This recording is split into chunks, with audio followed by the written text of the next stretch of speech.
कीरत कलित ललित से अपीति गावत वेद पुराण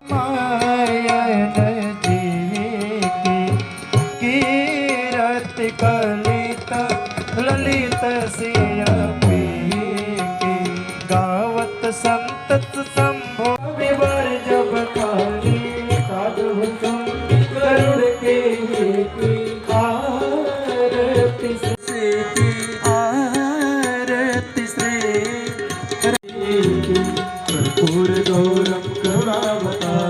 संसार सारम भुजगेंद्रहार की जय।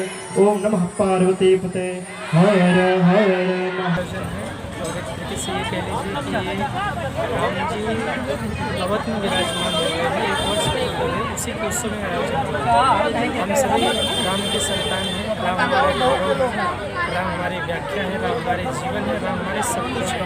हम सभी और राम के लिए हम जीते हैं। ये अगर उत्सव हो रहा है तो कहीं ना कहीं राम जी को 1 वर्ष पूर्ण हुए उसी का उत्सव है।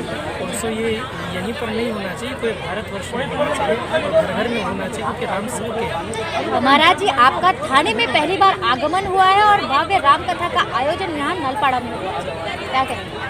बहुत अच्छे भक्त हैं, बड़े प्रेम से सुनते हैं और अगली बार भी इसी समय, इस बार तो मेरे पास समय नहीं था, 3 दिवसीय कथा हुई, लेकिन भक्तों के भाव को देखते हुए अगली बार सप्तदिवसीय और इससे भी अधिक भव्य कथा का आयोजन अगली बार किया जाएगा। और श्रीमद् भागवत कथा की यहाँ पर अगली बार धारा रहेगी। भक्त बहुत अच्छे यहाँ के और बड़े भाव से जैसा कि 3 दिन की कथा है और आज दूसरे दिन ही राम भक्तों की जो भीड़ उमड़ पड़ी, राम जन्मोत्सव पर क्या करें? राम जन्मोत्सव राम का जन्म ही हुआ था विधर्म के इतिहास में, तो ये कहीं ना कहीं सनातन की जागृति देखने को मिल रही है और ये जागृति सदैव रहनी चाहिए, घर घर में रहनी चाहिए। और महाराज जी, जिस तरह से देखा जाता है कि राम कथा कहीं ना कहीं जो 10 दिन तक आयोजित होती है, लेकिन फिर भी राम कथा पूरी नहीं हो पाती है, लेकिन यहाँ 3 दिन में जिस तरह से आप पूरी राम कथा को जिस तरह लोगों को आप समझाने का प्रयास करते हैं, किस तरह से राम कथा आपकी? देखिए, कागर में सागर भरने का काम किया जा रहा है। राम कथा को समेटा नहीं जा सकता, राम कथा को पूर्ण नहीं किया जा सकता। हरि अनंत हरि कथा अनंत। राम कड़कड़ में समाये हैं, उनको कहाँ तक पकड़ा जाएगा? फिर भी एक प्रयत्न है कि जहाँ तक हम समझ सकते हैं समझा सकते हैं, अपना हाथ जहाँ तक फैल सके वहाँ तक हम फैलाएंगे और जहाँ तक समझा सकते समझा। सभी सनातनी एवं राम भक्तों के लिए आपको क्या संदेश है? बस सनातन से जुड़े रहिए। सनातन था, है और रहेगा। हिंदू हैं, हम सभी सनातनी हैं। अपने सनातन धर्म से जुड़े रहें और सनातन धर्म से जुड़ते हुए हम अपनी दिनचर्या को निभाएं। सबसे पहले मैं जय श्री राम कहता हूँ। मेरा नाम सुखचंद्र पाठक है। मैं एक समाज सेवक हूँ। हमारे ऐसे मित्र लोग हैं, संजय राजभर जी हैं, डब्लू भाई हैं, यानी हमारे मित्र लोगों ने ऐसे ही चर्चा की है।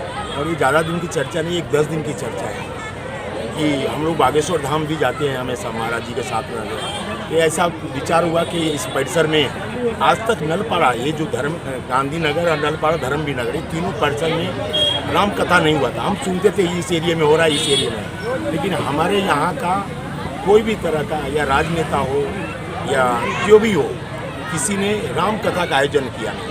और यहाँ की महिला मुझे कहते थे कि नहीं, आप प्रोग्राम कराओ, आप हर काम करवाते हो, ये भी एक काम होना चाहिए। जिस तरह से महाराज जी लोगों ने एक हिंदू राष्ट्र की स्थापना की, जो बुलंद आवाज़ उठाई है, तो उसमें एक छोटा सा हम लोग भी भाग ले करके इस राम कथा के जरिए कि सनातन धर्म को मजबूत करने की तैयारी चाहते हैं। तो जिस तरीके से आपने राम कथा का आयोजन किया और उसमें राम भक्तों की भीड़ उमड़ पड़ी आज, तो कहीं ना कहीं ये आपकी कथा जो आपने आयोजित की है वो सफल होती नजर आ रही है? नहीं, ये भगवान पूजनीय गुरुदेव महाराज का कृपा है, ये राम जी की कृपा है कि भक्त तो आ गए, राम जी ने बुलाया और भक्त आ गए। हमारी कुछ भी औकात नहीं है इसमें, हम तो एक ध्येय हैं, ये प्रोग्राम करा रहे हैं, वो सब उनकी महिमा से हो रहा है और ये हमारी संस्कृति है, ये हमारे हिंदू धर्म है। हम यही लोगों को बता रहे हैं कि यंग लोग जो है, राम जी जो मर्यादा पुरुष माने जाते हैं, उनके विचारों पे चलना है हमें। मैंने बागेश्वर धाम जाकर के कम से कम 100 लोगों को दारू चुरा दिया, तो ये कहीं ना कहीं ये सब जो हमारे समाज में जो गंदगी है उसको दूर करने का महाराज जी ने कहा है कि लोग मच्छी मटन खाना बंद करो। ये हमारी नहीं है, हमारा हिंदू संस्कृति में ये सब नहीं है। ये संदेश दिया जा रहा है और सब लोग अपने आप जुटते जा रहे हैं और सब लोग, मैं सभी को बुलाया हूँ, या कोई वकील लोग आ रहे हैं। हमारे यहाँ प्रताप सरनाइक साहब आए थे मंत्री, वो जो कि उनका ओपन फेस्टिवल चालू है, खुद का प्रोग्राम है, लेकिन शाम को 7 बजे आ गए यहाँ पर, क्योंकि 7 बजे हमारा प्रोग्राम ही चालू हुआ। उस समय भी काफ़ी लोग भर गए थे, तो सब लोग खींचे चले आ रहे हैं। मैं तो सिर्फ एक क्या बोलते हैं कि मैं एक रास्ता खाली कि मैं प्रोग्राम कर रहा हूँ, आप लोग आइए, और ये अपने आप सैलाब बढ़ गया। मुझे भी उम्मीद नहीं था इस चीज़ का। सर आखिरी प्रश्न, जिस तरह की आपने ठाणे में पहली बार राम कथा का आयोजन किया है और जो कथा के 9वें दिन की भीड़ जो आपके दूसरे दिन में जिस तरह बढ़ गई, इसकी अपेक्षा आपने की थी?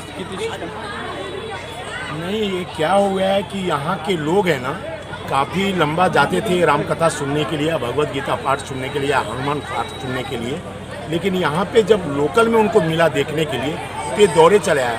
मैं आपको बताऊं कि 50% तो यहाँ बुजुर्ग लोग को मैं देखा, जिसके लिए मैंने कुर्सी की व्यवस्था किया, क्योंकि राम कथा जो है ज़मीन पर बैठ के सुनना चाहिए, लेकिन जो बैठ नहीं सकते तो उसके लिए कुर्सी की व्यवस्था किया और ये खींचे सब चले आए।